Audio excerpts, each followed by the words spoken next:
My first guest tonight is rather a phenomenon on the political scene as a citizen politician making his first try for public office. He was elected California's 33rd governor in 1966 by a majority of something around over 1 million votes. And he held that office, you know, for 8 years. And he used to joke that in his earlier profession, he used to ride off in the sunset with the words, "the end," on his back. But there are those who would say that Ronald Reagan, 1975, may only be the beginning. Would you all please the former governor of California, Ronald Reagan.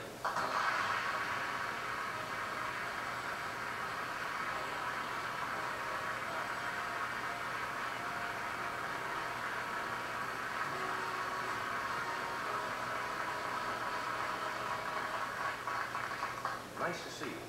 Nice to be here, John. Nice you to have me here after a little more than 2 months unemployment. That's right.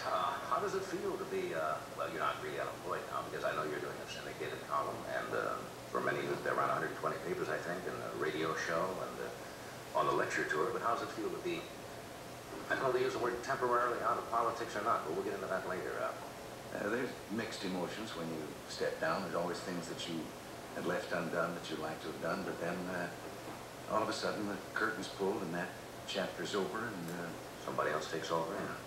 Did you have any major disappointments? What would you like to have done, or your biggest disappointment, maybe your biggest highlight in office as you look back on it? Well, I'll start with the biggest highlight. First of all, was proving that some things I'd long believed as a citizen would work, that you could introduce common sense in government, and after the first traumatic shock, you kind of made some of it work. I still say that the answer to our problems in this country, even at the national level, is to have a law that says there is a percentage limit of the people's earnings that government cannot go beyond without the consent of the people.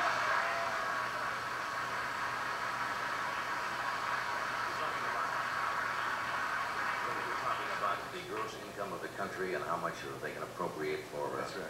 federal projects. See, when you and I were boys back in the Midwest, right, governments, federal, state, and local, were only taking about 15 cents out of every dollar earned. Today, they're taking almost half of every dollar earned in the United States. And most people don't realize it because the taxes are hidden in the so-called business taxes. You know, the politician that stands up and yells, "Oh, let's save the little man, let's tax business," and everybody else are right. They haven't figured out that every tax on business is just a part of the cost of production. And the customer winds up paying it when he buys the product. It's a hidden sales tax. There's 116 of them in the suit of clothes that each one of us has.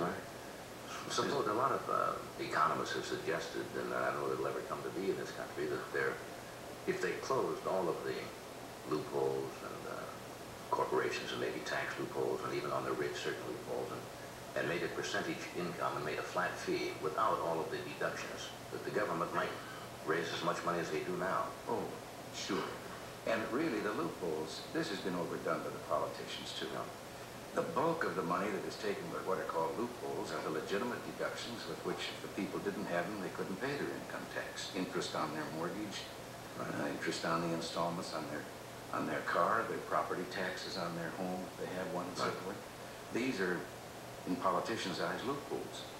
But we ought to have tax reform, and we ought to start by making it so simple that you don't have to hire a lawyer to find out how much you owe every year. That's for sure. It used to be a little simplified, not anymore. Johnny, we live in the only country in the world where it takes more brains to figure out your income tax than it does to earn the income. That'd be right.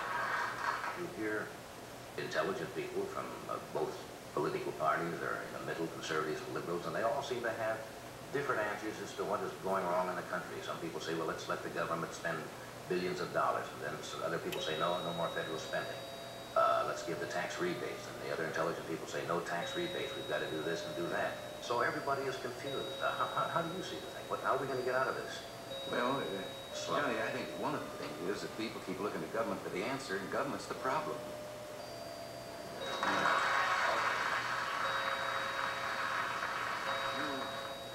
A moment ago, you asked, about people and feeling not only confused, but low and down in America. First of all, the American people, if they would just take a little inventory and look around, you triple our troubles, and we're better off than any other people on earth. And we've asked so much of government, and we've gotten in the habit over the last 40 years of thinking the government has the answers. There's very little that government can do as efficiently and as economically as the people can do themselves. And if government would shut the doors and sneak away for about 3 weeks, we'd never miss them. Now, if the people want to... Anybody you have in mind particularly? No, I said this while I was in government. Okay. Our biggest problem is that we have built a permanent structure of government, federal, state, and local. The permanent employees, and they come to the place that they actually determine policy in this country more than does the Congress of the United States. There are 14.5 million public employees in the United States. That's quite a voting bloc. And the bureaus and agencies, now in Washington, I heard you talking earlier about some of the research programs. Listen, you had some beauties and there's some others. What would you say if I told you about a study in which this was called the demography of happiness? And in this study, the government found out that young people are happier than old people. And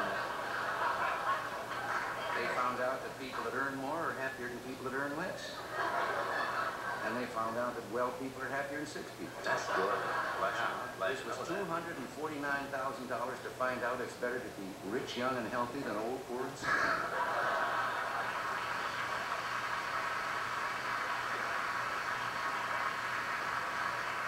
So what do you say now that it's the government may be the problem?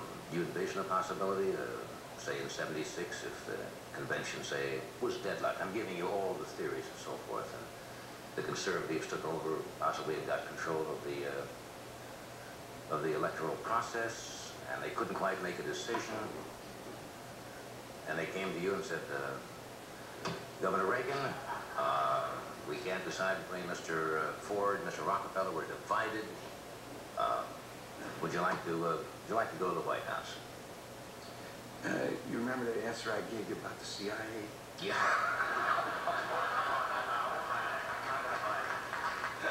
No, I can understand the CIA now, but No, I thought that was delicately phrased. Yes, verbose but delicate. Yeah, verbose but delicate. No, I think it's an unanswerable question. I don't think anyone in view of the things that have gone on in the last few years knows what's going to happen in the next 2 years down the road. I think that everyone should hope and pray that people are there will do the job so well there won't be any question about it. Because if they do, then everything's all right with the rest of us. You think they're doing their job well? Well, I agree with some things and disagree with others.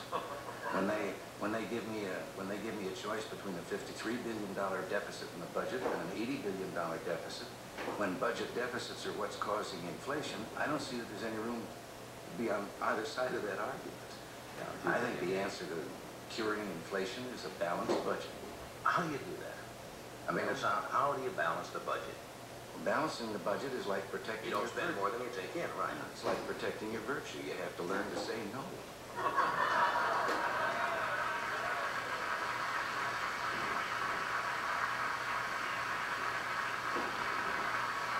There's got to be another way.